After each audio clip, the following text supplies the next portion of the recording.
Hey, what's up, everybody? Nemo here, and right here is just me having a good night doing supremacy. Completely killed it with my Titan. But let's get to the nitty gritty. We're going to be talking a bit about the new subclasses and supers for um, the Titan and the Warlock coming out in the Forsaken DLC. Heads up, I am not going into complete detail of every single subclass. I am just going to pretty much pinpoint out my favorite perks, my favorite subclass here.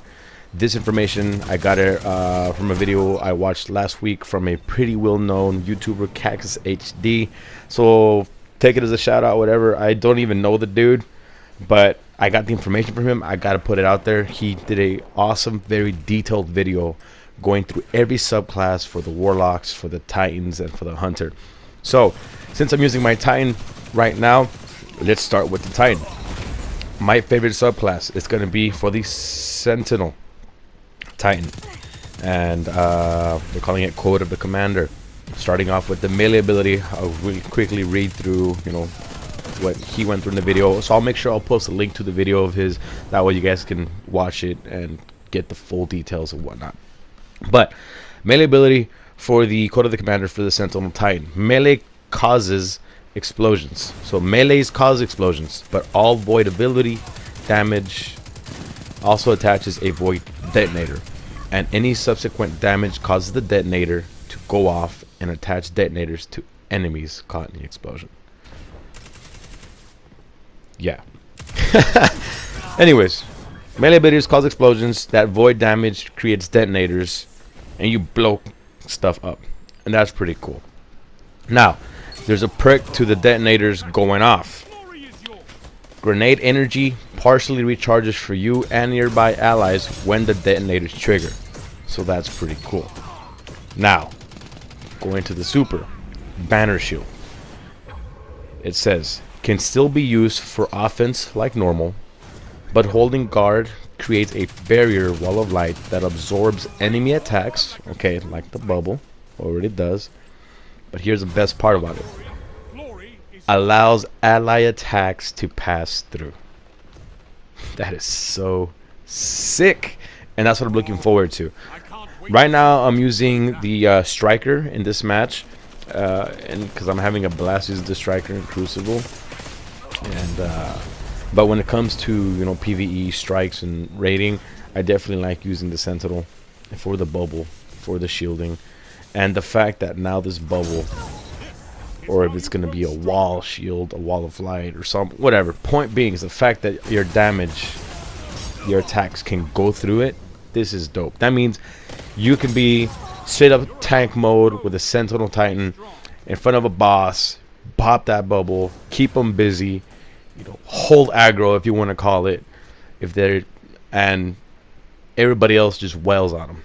That's going to be so dope, and that's definitely going to be very fun for Crucible as well.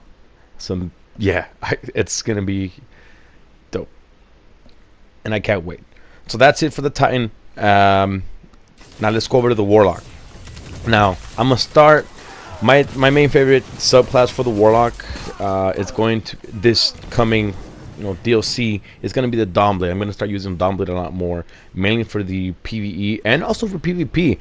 But let's really briefly talk about the Stormcaller and the super ability for the Stormcaller, which I'm pretty sure you guys have seen already, and they call it Chaos Reach. And the Dragon Ball fan in me, and I'm pretty sure anybody else that watches Dragon Ball and Dragon Ball Z, they're like, oh, it's a damn Kamehameha. It literally is. This dude's just throwing just a big old beam, Kamehameha status. So dope. And what I like about that is that it's obviously it's a super, like for example Nova Bomb, you cast it and it's out there and it's done.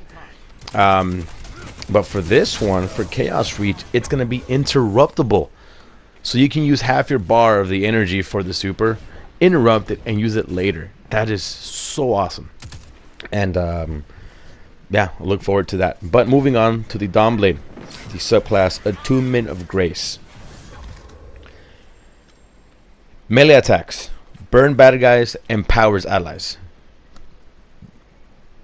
Awesome. So Dawnblade is really turning into a huge support role. in Destiny, and I'm looking forward to that. To me, they kind of turned it like I used to play World of Warcraft, so it reminds me like they're giving like the Dawn Blade like a priest like role with the Dawn Blade, with this little subclass you're giving it within that tree. So melee attacks burn bad guys but empower allies. I think Cactus mentions that it heals.